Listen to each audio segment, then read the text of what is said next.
जब अर्जुन मछली की आंख में तीर मार रहा था, उसने कहा कि आंख में तीर मारने के बाद मैं क्या करूंगा?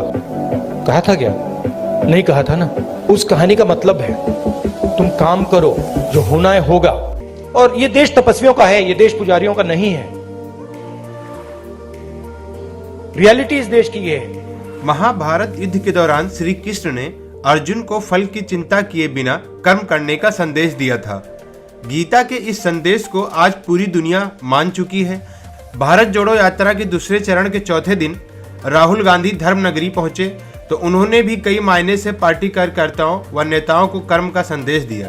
बिना रुके बिना थके राहुल गांधी ने एक ही झटके में 6.5 किलोमीटर की पैदल यात्रा की, तो फिर बाकी यात्रा पूरी कर पवित्र ब्रह्म सरोवर पर जाकर तीर्थ पूजन व आरती की। लेकिन राहुल गांधी की इस पूजा आरती से सियासी बखेड़ा खड़ा हो गया, क्योंकि पूजा आरती करने से पहले राहुल गांधी ने प्रेस कॉन्फ्रेंस की थी, जिसमें उन्होंने कहा था कि ये तपस्वियों का देश है, पुजारियों का नहीं। भारत जोड़ो यात्रा राजनीतिक मकसद से नहीं, लेकिन देश को जोड़ने के मकसद से है। लोगों को नफरत के माहौल से बाहर निकालकर देश में आपसी भाईचारा बढ़ाने से है, देशवासियों को सुरक्षित माहौल देने से है।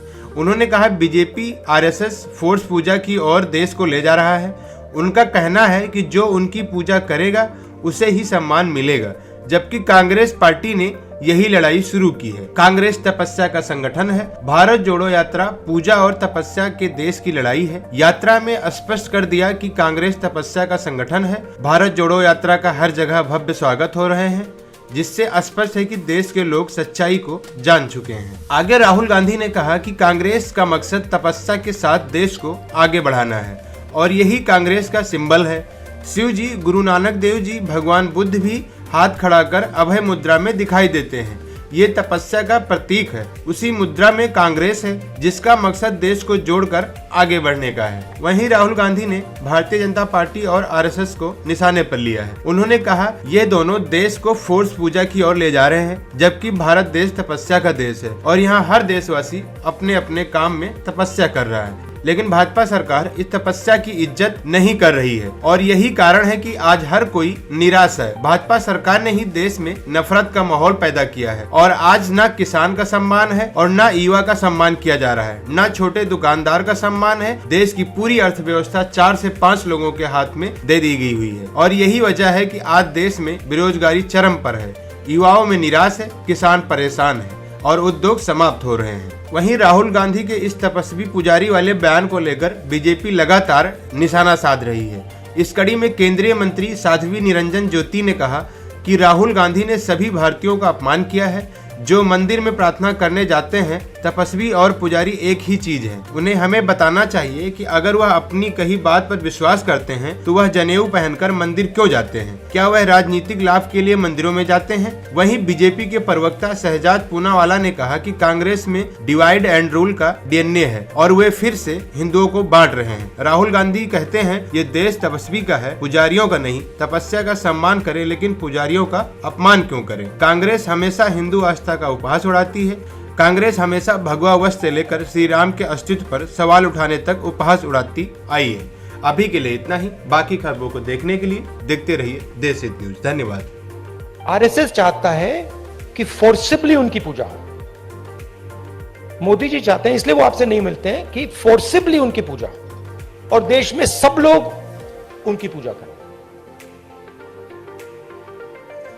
उसका रिस्पॉन्स एक ही हो सकता है, उसका रिस्पॉन्स तपस्या ही हो सकता है और कोई रिस्पॉन्स नहीं हो सकता है। और इसीलिए ये जो यात्रा है ये बहुत सक्सेसफुल है, क्योंकि इसमें सिर्फ कांग्रेस पार्टी तपस्या नहीं कर रही, व्यक्ति तपस्या नहीं कर रहा है, इसमें लाखों लोग तपस्या कर रहे हैं। यात्रा का मैसेज यही है।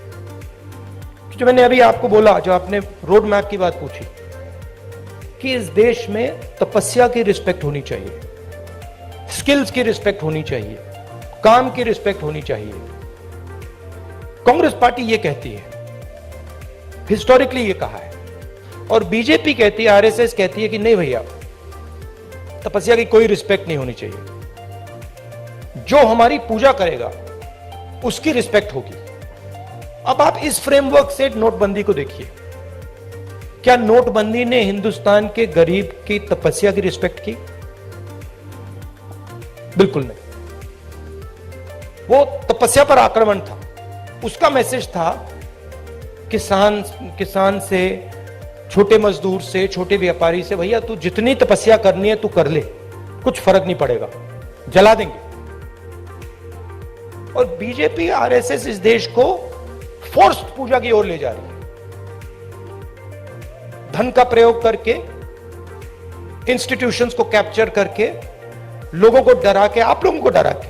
वो आपसे कह रहे हैं भैया तपस्या मत करो, आपसे कह रहे हैं आपकी जो तपस्या है, जो सच्चाई मतलब आपको अपने टेलीविजन स्क्रीन पे डालनी है, वो मत करो, मार देंगे, हमारी पूजा करो। इसीलिए प्रधानमंत्री जी आपके सामने नहीं आ सकते, क्योंकि उसमें आपकी तपस्या की झलक दिख जाएगी, कहीं ना कहीं से कोई सवाल पूछ जाएगा। तो ये लड़ाई है।